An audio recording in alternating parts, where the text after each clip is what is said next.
कांग्रेस के पास आज पायलट के रूप में उम्मीद के अलावा कुछ और चमत्कार दिखाई नहीं दे रहा है, लेकिन भाजपा ने सचिन पायलट के चमत्कार को फीका करने के लिए बड़ा चमत्कार करने की तैयारी शुरू कर दी है। प्रधानमंत्री मोदी 28 जनवरी को भगवान देव नारायण के 1111वें जन्मोत्सव पर राजस्थान के भीलवाड़ा के असिंध में पहुंच रहे हैं। ये कॉरिडोर मालासेरी डूंगरी स्थित भगवान देव नारायण के मुख्य मंदिर को शामिल करते हुए बनेगा। इसके लिए आसपास के क्षेत्र में एक म्यूजियम भी बनेगा, जहां भगवान देव नारायण की जीवनी और क्षेत्र में मौजूद उनके ऐतिहासिक प्रमाणों को प्रदर्शित किया जाएगा। इसका मतलब ये है कि भाजपा इस रैली के बहाने ही गुर्जर समाज के पूरे वोट बैंक को साधने और सचिन पायलट के जादू को खत्म करने का प्लान बना रही है।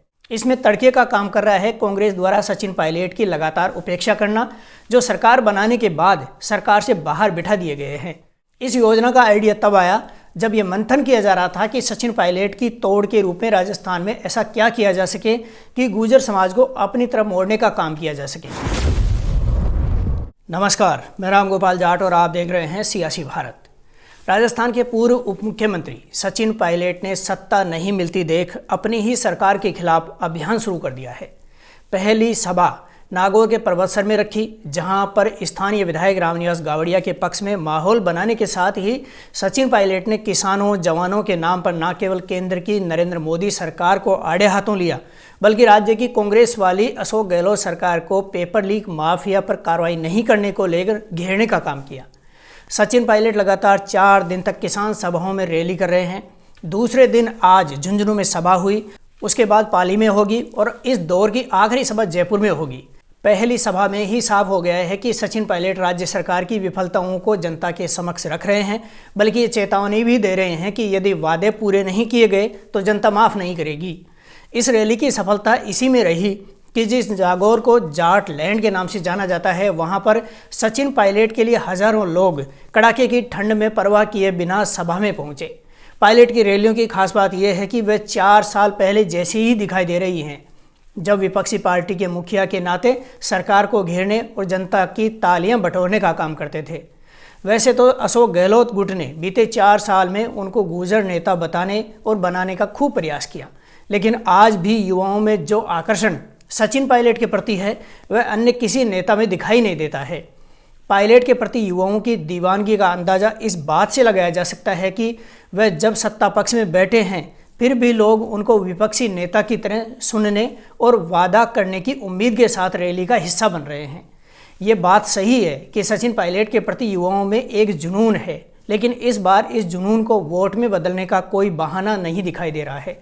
पिछले चुनाव में लोगों ने उनको मुख्यमंत्री के रूप में देखा और इस उम्मीद से वोट किया था कि कांग्रेस पार्टी उनको मुख्यमंत्री बनाएगी, जिससे प्रदेश का कायाकल्प होगा। लेकिन हुआ उसका उलट। पार्टी ने पुराने चेहरे अशोक गहलोत को फिर से मुख्यमंत्री की कुर्सी पर बिठा दिया। नतीजा ये हुआ कि 4 साल बीतने के बाद भी कांग्रेस के वादे जस के तस हैं और सचिन पायलट समर्थक खुद को ठगा सा महसूस कर रहे हैं। अब सचिन पायलट फिर से मैदान में उतरे हैं तो कांग्रेस समर्थकों को लगता है कि उनका जादू चलेगा, लेकिन इस जादू के चलने की कोई वजह दिखाई नहीं दे रही है।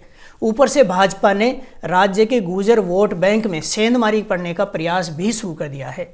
अभी चुनाव में करीब 10 महीने का समय बाकी है, लेकिन ऐसा लग रहा है कि भाजपा ने राजस्थान पर फोकस कर लिया है। कांग्रेस के पास आज पायलट के रूप में उम्मीद के अलावा कुछ और चमत्कार दिखाई नहीं दे रहा है, लेकिन भाजपा ने सचिन पायलट के चमत्कार को फीका करने के लिए बड़ा चमत्कार करने की तैयारी शुरू कर दी है।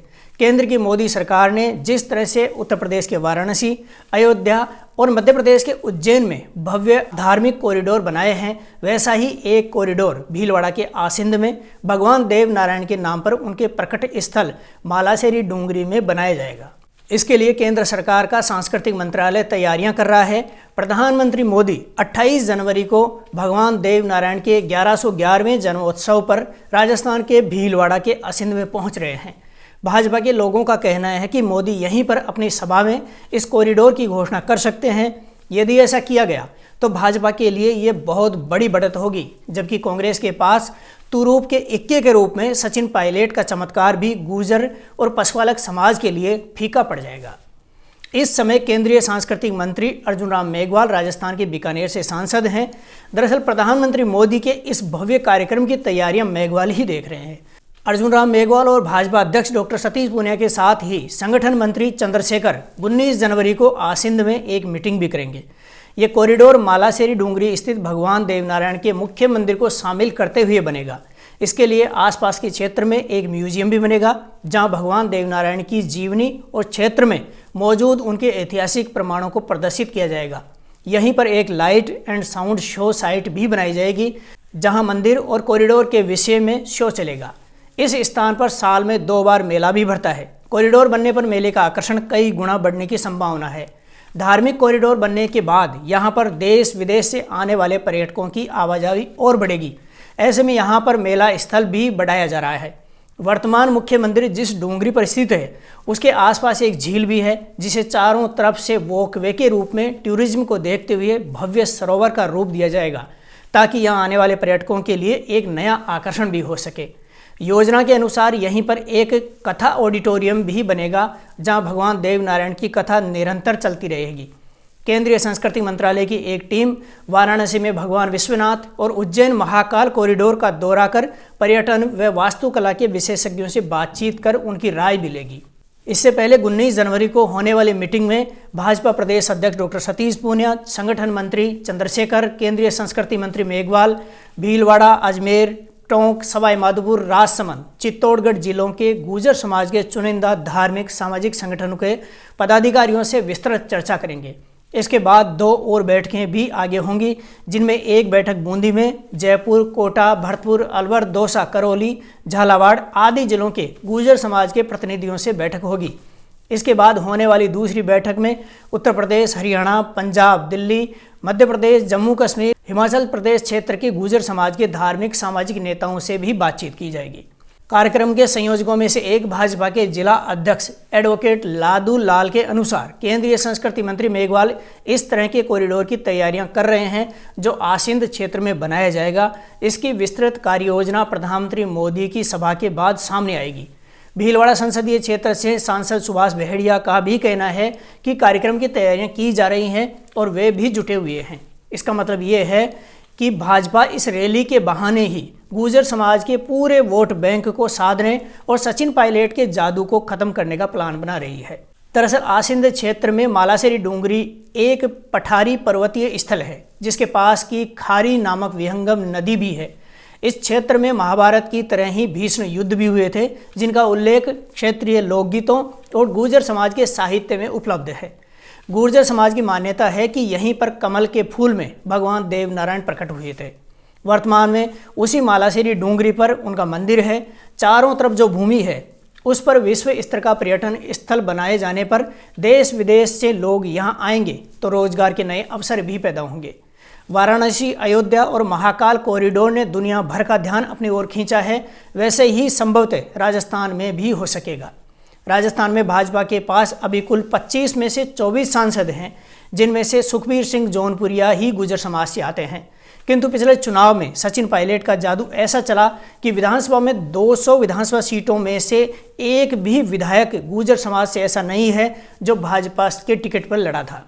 ऐसे में भाजपा आसिंद में देवनारायण कॉरिडोर बनाकर गुर्जर समाज को अपनी तरफ मोड़ने की कोशिश में है। भगवान देवनारायण की सर्वाधिक मान्यता गुर्जर समुदाय में है, लेकिन अन्य किसान व पशुपालक वर्ग में भी, जाति समुदायों में भी उन्हें बहुत पूजा जाता है। इस कॉरिडोर के बनने के बाद भाजपा के प्रति गुर्जर समाज का स्वाभाविक झुकाव हो सकता है, जो अभी सचिन पायलट की वजह से कांग्रेस की तरफ है। इसमें तड़के का काम कर रहा है कांग्रेस द्वारा सचिन पायलट की लगातार उपेक्षा करना, जो सरकार बनाने के बाद सरकार से बाहर बिठा दिए गए हैं। दरअसल प्रदेश में भाजपा की कुल 25 लोकसभा सीटों में से टोंक, सवाई माधोपुर, करौली, धौलपुर, भरतपुर, दौसा, अजमेर, भीलवाड़ा, झालावाड़, बारां, कोटा, बूंदी, जयपुर ग्रामीण, झुंझुनू, अलवर, चित्तौड़गढ़ जैसी 12 सीटों पर गुर्जर मतदाता संख्या के मामले में पहले, दूसरे, तीसरे या चौथे नंबर पर आते हैं। इन सीटों पर वे चुनाव जिताने और हराने में महत्वपूर्ण भूमिका निभाते हैं, जिसको भाजपा इस कॉरिडोर के जरिए अपने पक्ष में मोड़ने का प्रयास करेगी। इसी प्रकार 200 विधानसभा सीटों में से विराटनगर, जमवारामगढ़, कोटपुतली, देवली, मालपुरा, टोंक, सवाई माधोपुर, खंडार, दौसा, सिकराय, भरतपुर, बयाना, हिंडोली, जहाजपुर, आसिंद, मांडल, शाहपुरा, दूदू, अलवर, लक्ष्मणगढ़, टोडा भीम, लालसोट, बेंगू, कोटा, उत्तर झालावाड़, किशनगढ़, पुष्कर, नसीराबाद, मसूदा, केकड़ी, करौली, बूंदी, आसिंद, भीम, खेतड़ी, नीमका थाना, केशोराय पाटन, बहरोड, बानसूर, अलवर, नदबई, कामा, चाकसू आदि विधानसभा सीटों पर गुर्जर समुदाय का खासा दबदबा है। ऐसे में भाजपा की कोशिश रहेगी कि वह इस कार्यक्रम के माध्यम से इस समुदाय को अपनी ओर आकर्षित कर सके। प्रधानमंत्री नरेंद्र मोदी कई बार कह चुके हैं कि देश के आराध्य देवों, स्वतंत्रता संग्राम के अपरिचित नायकों, शहीदों के प्रति वह अपनी काफ़ी श्रद्धा रखते हैं। ऐसे में केंद्रीय मंत्रालय के स्तर पर जब भी उनकी यात्रा का कोई कार्यक्रम बनता है तो वे पूछते हैं कि उनके वहां जाने से और जाकर आने के बाद क्षेत्र में क्या होना चाहिए। इस योजना का आइडिया तब आया जब ये मंथन किया जा रहा था कि सचिन पायलट की तोड़ के रूप में राजस्थान में ऐसा क्या किया जा सके कि गुर्जर समाज को अपनी तरफ मोड़ने का काम किया जा सके। असल में भाजपा के पास गुर्जर समुदाय से ऐसा बड़ा नेता नहीं है जिसके दम पर समाज को अपनी तरफ खींचा जा सके। भाजपा का संगठन बीते 3 साल से इस प्रयास में जुटा हुआ है कि जिस गुर्जर समाज के एक तरफा वोट बैंक के दम पर कांग्रेस ने कुछ ही अंतराल से भाजपा को सत्ता से बेदखल कर सरकार बनाई थी, उसको फिर से कांग्रेस से दूर किया जा सके और भाजपा के साथ स्थायी तौर पर जोड़ने का काम कैसे किया जा सके। अब ये तो समय ही तय करेगा कि आखिर प्रधानमंत्री नरेंद्र मोदी की इस पहल का गुर्जर समाज पर कितना असर होगा। लेकिन सचिन पायलट को मुख्यमंत्री नहीं बनाए जाने से नाराज गुर्जर समाज कांग्रेस से छटकता हुआ दिखाई दे रहा है, जिसको पार्टी से जोड़े रखना सभी के लिए बहुत बड़ी चुनौती है। कई तरह से राजस्थान की अशोक गहलोत सरकार के खिलाफ सत्ता विरोधी लहर जोर पकड़ती जा रही है। ऐसे में सचिन पायलट के सामने सत्ता रिपीट करवाना और उस समाज को पार्टी के साथ जोड़े रखने की दोहरी चुनौती है। देखना यह होगा कि इन दोनों चुनौतियों से सचिन पायलट कैसे मुकाबला करते हैं।